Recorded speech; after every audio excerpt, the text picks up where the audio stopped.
Meron nga palang objection tungkol sa SDN, no? Kasi lagi ko sinasabi, di ba, SDN is the best dog food in the multiverse. Oh, may nag-comment before, nakalimutan ko na lang, no? At I was busy at that time siguro, hindi ko nabigyan ng pansin. At sabi niya, kung totoong SDN ang the best dog food, bakit daw wala ito doon sa mga bilihan? Siguro yung mga pinagbibila niya, wala daw doon. Siguro mga vet or pet store.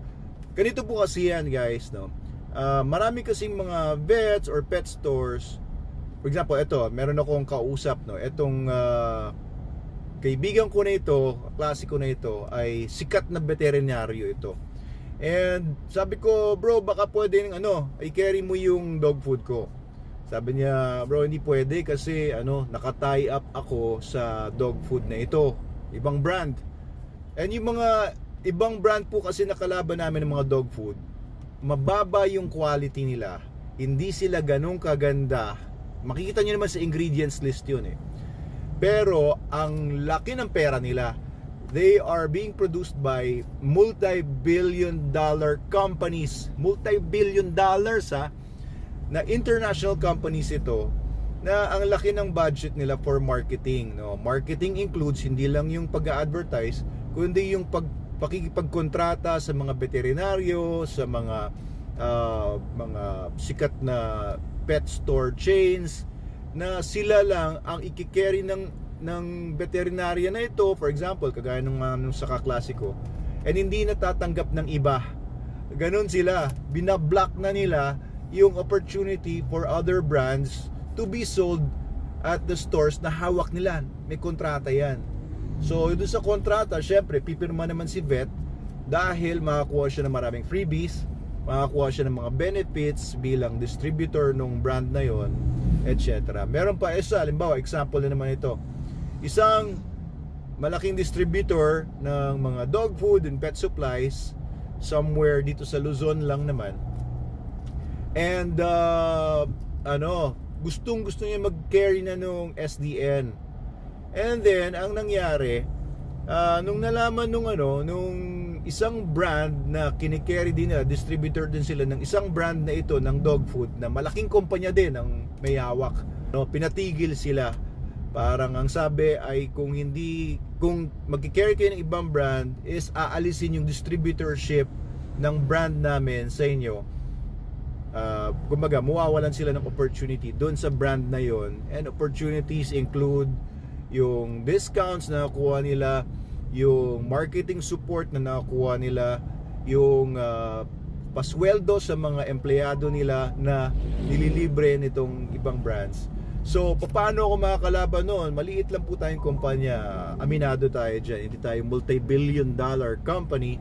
Pero sinasabi ko lang naman sa inyo na SDN, kahit na the best ang quality niya, hindi tayo makalaban kapag ang labanan na ay marketing support at alam nyo na yung mga ganong mga tactics.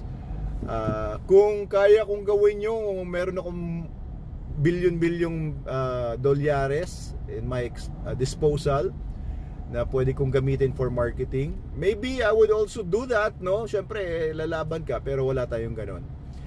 Another example, supermarkets naman.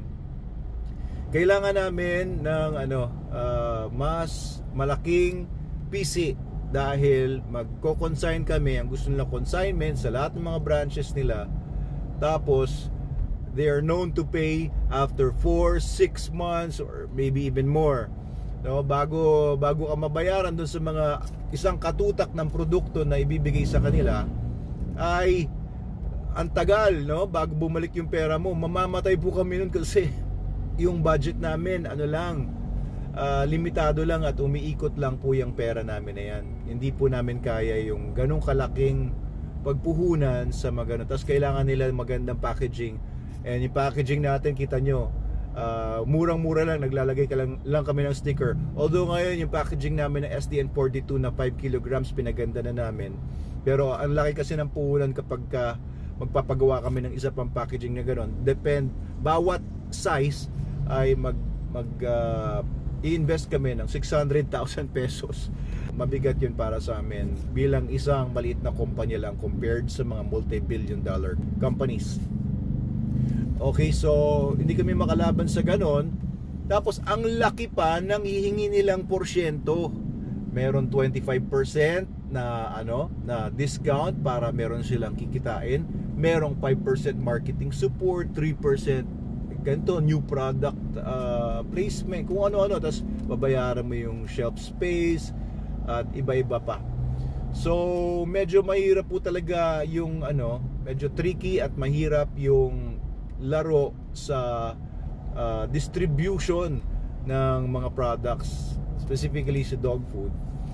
Ito pa pala naisip ko, merong isang dog supplies shop na malaki, hindi mag-carry ng product namin. Sabi ko bakit? Kasi mahal daw per kilo yung SDN. Totoo naman yung kasi concentrated nga siya, di ba?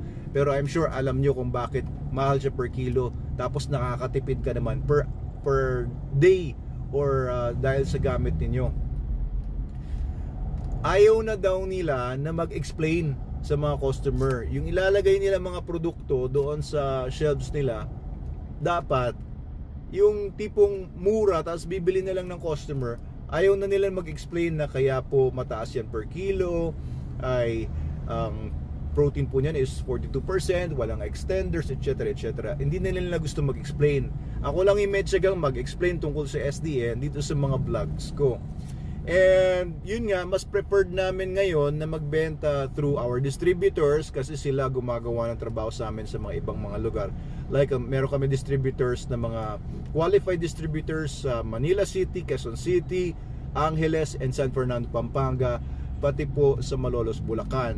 Tapos meron kami mga ibang mga distributors din sa ibang mga lugar na hindi pa sila qualified pero nagsisimula pa lang.